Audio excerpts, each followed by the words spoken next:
name's Cherie Dacko, and we are here in my very favorite spot. It's my studio in the Hotchkiss building, which is a 130-year-old building in downtown Sanford, Florida.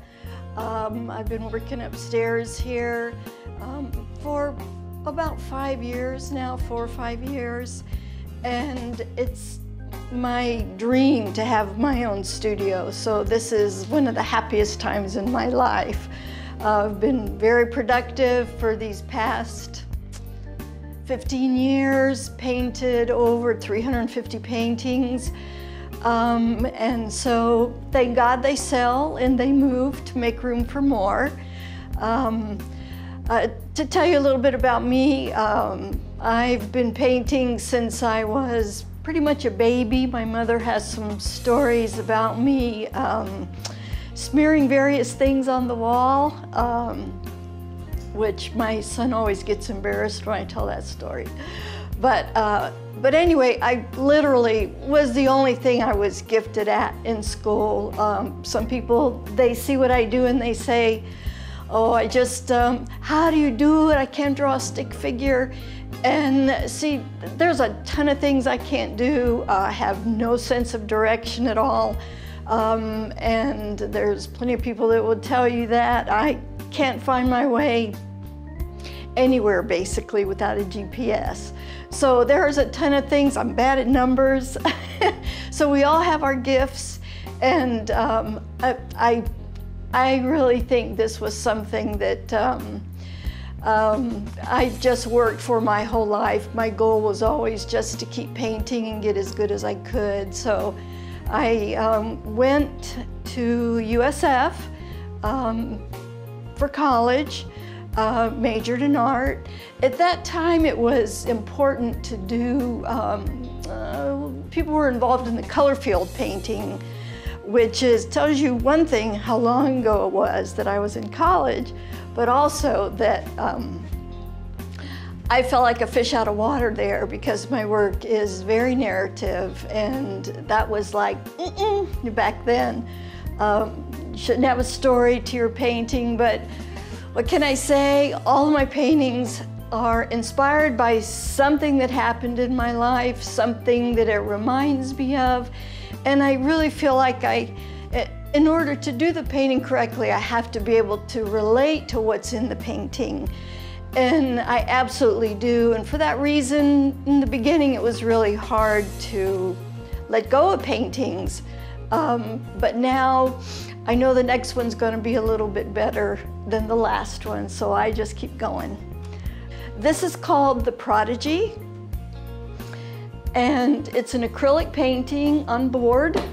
I like to paint on board because it doesn't give, it doesn't bounce like canvas does, and it just has such a nice surface. So I pretty much always use acrylics, but what I do is I use a lot of transparent glazes as I'm painting, and that really helps give me more depth. Now the idea behind the painting, about 15 years ago, my son graduated from college, and we thought he would be in state. He's my only child. You know what they say about moms and sons? Well, it's true. We have a special bond. And so when we found out that he had the goods to where he needed to go out of state to get the education for what he loved to do, which was,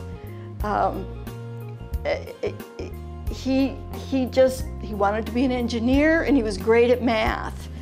Go figure, he's got an artist for a mom, but I think he gets that from his dad. But he really had an understanding of numbers that I would just crack his books open and was flabbergasted at what he could figure out. So anyway, he went out of state, and it was the hardest day of my life. I'll still probably get a little choked up about it. But painting about it helped me deal with it, and even though I painted it years later, I love to look at it because it reminds me of how it was. I felt like here he was, sending him off into the universe, and he has done very well. And so it's absolutely what parents need to do, is do what you can to help that child achieve their dream, and then let go.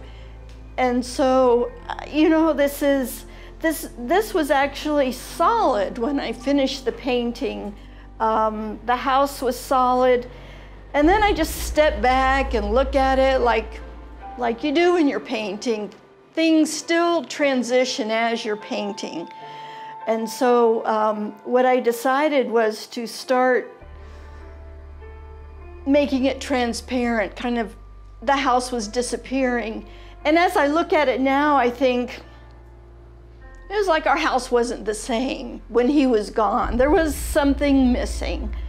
And I know that's very literal, but it is what it is. And it's, people respond to this painting and tend to put their own story into it, which I love. You know, I love hearing about experiences other people have. And when they see something and they say, oh, it reminds me of this, or the last show actually that I had this in, I got a Patrons Award, which means for this painting and the whole show, which I guess there was 150 other artists, they loved this painting the most. And that really struck me. And it was after I told her the story of it. So although it has a narrative, I think paintings that kind of tell a story, even though there's still some mystery to it, people can relate to it. It's not something that you walk by and it's a design or abstract, or and obviously there's a lot of people that love that work, love to surround themselves with color and pattern. But this is just my niche. It's what I'm comfortable with and what I strive to get better at all the time. And so that's my story, and I'm sticking to it.